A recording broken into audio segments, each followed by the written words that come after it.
नमस्कार, turning point में आपका स्वागत है और मैं हूं आपके साथ साइमा। हाथ कंपाने वाली ठंड में ईडी की छापेमारी से सियासी गर्माहट काफी ज्यादा देखी जा रही है। लगातार ईडी के एक्शन से अब तो ठंड भी कम लगती है, क्योंकि जिनके यहां पर ईडी धावा बोल रही है उनकी सांसें तो अटकी हुई हैं। सियासत में अच्छी धाक रखने वाले नेताओं की तिजोरी भी लगातार खुल रही है और करोड़ों का कुबेर का खजाना भी मिल रहा है। ऐसे में दूसरे लोगों की मुश्किलें लगातार बढ़ रही हैं। अब एक ऐसे नेता के विधायकों पर ईडी का हंटर चला है जो कभी सियासत में अपनी अच्छी खासी पकड़ रखते थे, लेकिन अब वक्त बदल चुका है और सत्ता भी। लेकिन उनकी सरकार में हुए घोटालों और भ्रष्टाचार की अब सारी परतें एक एक करके खुल रही हैं। खबर में धमाकेदार खुलासा करेंगे, लेकिन उससे पहले आपको बता देते हैं कि महाराष्ट्र का सियासी पारा इस वक्त 7वें आसमान पर है। तो क्या कुछ है पूरा मामला और किस पर चला है ईडी का चाबुक, सब कुछ आपको पॉइंट टू पॉइंट बताते हैं। ईडी के निशाने पर आए महाराष्ट्र के नेता, 7 जगहों पर एक साथ छापेमारी से हड़कंप। मनी लॉन्ड्रिंग में फंसे पार्टी के बड़े बड़े नेता।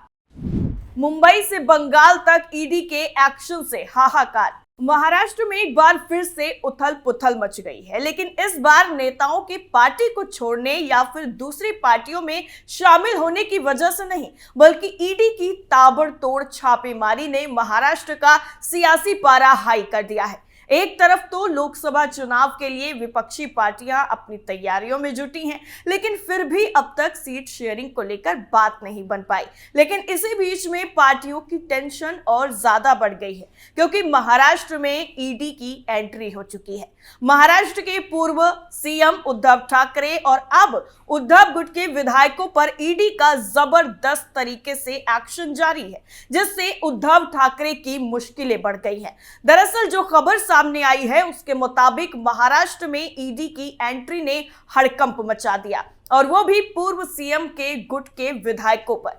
दरअसल मिली जानकारी के मुताबिक उद्धव गुट के नेता और विधायक रविंद्र वायकर और उनके पार्टनर से जुड़े 7 ठिकानों पर एक साथ ईडी की छापेमारी जारी है। 7 जगहों पर एक साथ छापेमारी से पूरी पार्टी में हाहाकार मचा हुआ है।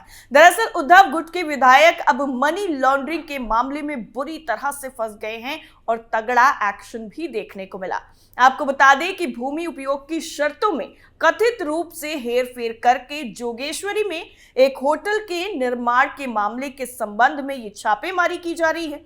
दरअसल पिछले साल ही प्रवर्तन निदेशालय ने ब्रह्म नवी मुंबई के साथ ही अपने समझौते का उल्लंघन करके जोगेश्वरी में एक लग्जरी होटल के निर्माण के मामले में रविंद्र वायकर, उनकी पत्नी और बाकियों के खिलाफ धन शोधन निवारण अधिनियम यानी पीएमएलए के तहत मामला दर्ज किया था। वायकर और 5 बाकियों पर मुंबई पुलिस की आर्थिक अपराध शाखा यानी ईओडब्ल्यू ने मामला दर्ज किया था। ईडी का मनी लॉन्ड्रिंग मामला ईओडब्ल्यू की एफआईआर पर आधारित था। ईडी के एक सूत्र ने इस बात की भी पुष्टि की है कि लगभग 1 सप्ताह पहले वायकर और कई बाकी लोगों के खिलाफ भी प्रवर्तन मामला सूचना रिपोर्ट ECIR दर्ज की गई थी और संदिग्धों को जल्द ही पूछताछ के लिए बुलाया भी जा सकता है। गौरतलब है कि पिछले साल सितंबर में वायकर और अन्य आरोपियों पर ईओडब्ल्यू द्वारा आपराधिक विश्वासघात, धोखाधड़ी और आपराधिक साजिश रचने का मामला दर्ज किया गया था। अब ऐसे में सवाल है कि उद्धव गुट के विधायक पर आखिर आरोप क्या है, तो चलिए आपको बताते हैं।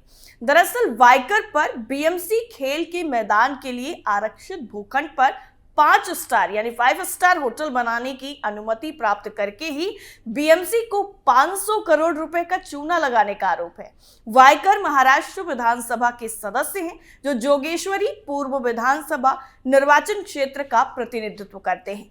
वायकर महाराष्ट्र के मुख्यमंत्री और शिवसेना नेता उद्धव ठाकरे के काफी ज्यादा करीबी और सहयोगी भी माने जाते हैं।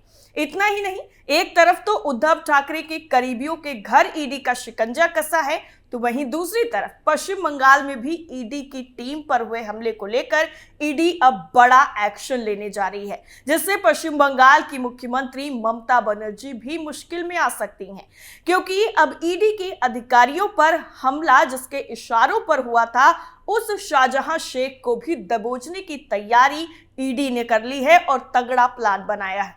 दरअसल जानकारी के मुताबिक पिछले दिनों ही बंगाल के उत्तर 24 परगना के संदेश खाली में ईडी अधिकारियों पर हमले की घटना के बाद केंद्रीय एजेंसी के निदेशक राहुल नवीन कोलकाता पहुंच चुके हैं। राहुल नवीन ने अधिकारियों के साथ बैठक की है और बैठक में साफ तौर पर यह बता दिया गया है कि शाहजहां शेख किसी भी तरीके से बच नहीं पाएगा और ईडी के अधिकारियों पर हमला करने वालों की भी अब उल्टी गिनती शुरू हो चुकी है। दरअसल राहुल नवीन को अधिकारियों के साथ बैठक करनी थी और उन्होंने बैठक की। राशन घोटाले में फरार तृणमूल नेता शाहजहां शेख को ढूंढने के लिए नया फैसला भी लिया गया।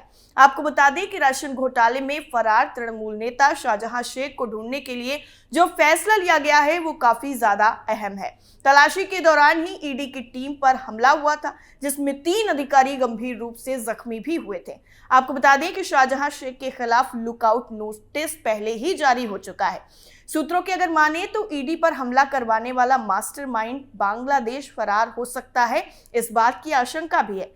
आपको यहाँ पर यह भी बताना जरूरी है कि भीड़ ने 3 अधिकारियों पर जबरदस्त तरीके से हमला किया था और एक गाड़ी को बुरी तरीके से तोड़फोड़ दिया था। वहीं इस पूरे मामले में नया मोड़ उस वक्त आ गया जब ईडी ने बंगाल पुलिस की भूमिका पर ही सवाल उठा दिया और कहा कि इनकी भूमिका भी सही नहीं है। दरअसल केंद्रीय एजेंसी ने अपना बयान जारी कर पुलिस की भूमिका की कड़ी आलोचना की है। एजेंसी ने कहा है कि राज्य पुलिस ने संदेश खाली में हुई घटना में केवल जमानती और गैर अनुसूचित अपराधों के लिए प्राथमिकी दर्ज की है और उसे शिकायत की प्रति भी उपलब्ध नहीं कराई गई। ईडी ने यह भी कहा कि बनगांव में टीएमसी नेता शंकर आद्या के घर छापेमारी के बारे में पुलिस अधीक्षक को सूचित करने के बाद भी अधिकारियों को कोई सुरक्षा मुहैया नहीं कराई गई।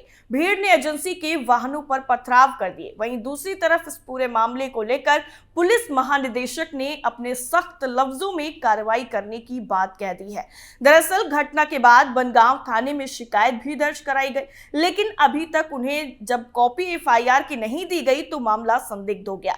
दूसरी तरफ ईडी अधिकारियों पर हमले की घटनाओं पर राज्य के नए पुलिस महानिदेशक राजीव कुमार ने सख्त लफ्जों में कहा है कि कानून तोड़ने वाले किसी भी व्यक्ति को कोई रियायत नहीं दी जाएगी और उन्हें सजा जरूर मिलेगी। अब आपको बता देते हैं कि ईडी जिस राशन घोटाले में ताबड़तोड़ एक्शन ले रही है, दरअसल वो मामला क्या है और कैसे उसमें कितने करोड़ का घोटाला हुआ। दरअसल पश्चिम बंगाल में शिक्षक भर्ती घोटाला पहले हुआ और उसके बाद में राशन घोटाला हुआ, जो इस वक्त चर्चाओं में है और ईडी एक्शन ले रही है। कोलकाता की एक विशेष अदालत में दाखिल की गई प्रवर्तन निदेशालय की चार्जशीट में कई खुलासे किए गए हैं। चार्जशीट के मुताबिक राशन वितरण घोटाला मामले के कारण पश्चिम बंगाल सरकार के खजाने को लगभग 400 करोड़ रुपए का नुकसान का अनुमान है। सूत्रों ने बताया है कि हालांकि ये सिर्फ प्रारंभिक अनुमान है, ये आंकड़ा और बढ़ सकता है क्योंकि जांच अधिकारी जांच के दौरान गहराई में जाएंगे और फंड डाइवर्जन के विभिन्न तरीकों से संबंधित अधिक सुराग प्राप्त करेंगे। इसके अलावा आरोप पत्र में जो 2 हाई प्रोफाइल नाम सामने आए हैं वो पश्चिम बंगाल के वर्तमान वन मंत्री और पूर्व राज्य खाद्य एवं आपूर्ति मंत्री ज्योति प्रिय मल्लिक और कोलकाता में मौजूद व्यवसायी बाकिबुर रहमान के हैं। दोनों को राशन वितरण घोटाले में कथित संलिप्तता के लिए ईडी ने गिरफ्तार किया था। रहमान वर्तमान में दक्षिण कोलकाता की प्रेसिडेंसी सेंट्रल सुधार गृह में न्यायिक हिरासत में है। मंत्री को राज्य संचालित SSKM मेडिकल कॉलेज एवं अस्पताल में भर्ती कराया गया है। 400 करोड़ रुपए का ये प्रारंभिक अनुमान केवल राज्य के खजाने में हुए नुकसान से संबंधित है, न कि कथित घोटाले की पूरी वित्तीयता से। यानी घोटाला और ज्यादा बड़ा हो सकता है। घोटाले में शामिल लोगों की तरफ से खाद्यास्त्र बेचकर बाकी पैसा कमाया गया। बताया यह भी गया कि कमाई सार्वजनिक वितरण प्रणाली के लिए उत्पाद खुले बाजार में प्रीमियम दर पर या रियल एस्टेट और होटल जैसे अन्य क्षेत्रों में घोटाले की आय का निवेश करके भी की गई है। सूत्रों के मुताबिक आरोप पत्र में राज्य के खाद्य एवं आपूर्ति विभाग से जुड़े एक नौकरशाह का बयान भी शामिल किया गया है। ईडी के अधिकारियों ने नौकरशाह को गवाह के रूप में ही बताया है। आरोप पत्र में ईडी ने पश्चिम बंगाल की वन मंत्री और पूर्व खाद्य राज्य मंत्री आपूर्ति मंत्री ज्योति प्रिय मल्लिक और कोलकाता में मौजूद व्यवसायी बकीबुर रहमान को घोटाले के मुख्य मास्टरमाइंड के रूप में पहचाना है। ईडी ने यह भी बताया है कि पीडीएस डीलरों, चावल मिल मालिकों का एक वर्ग भी पूरे लॉन्ड्रिंग सिस्टम में पक्षकार थे।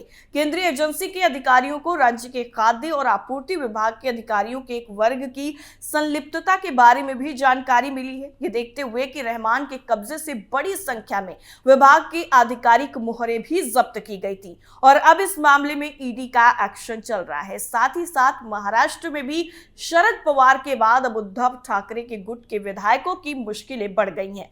अब देखना होगा कि इस पूरे मामले में आगे की कार्रवाई ईडी क्या करती है। टर्निंग पॉइंट में फिलहाल के लिए इतना ही। बाकी खबरों के लिए बने रहिए कैपिटल टीवी के साथ। नमस्कार।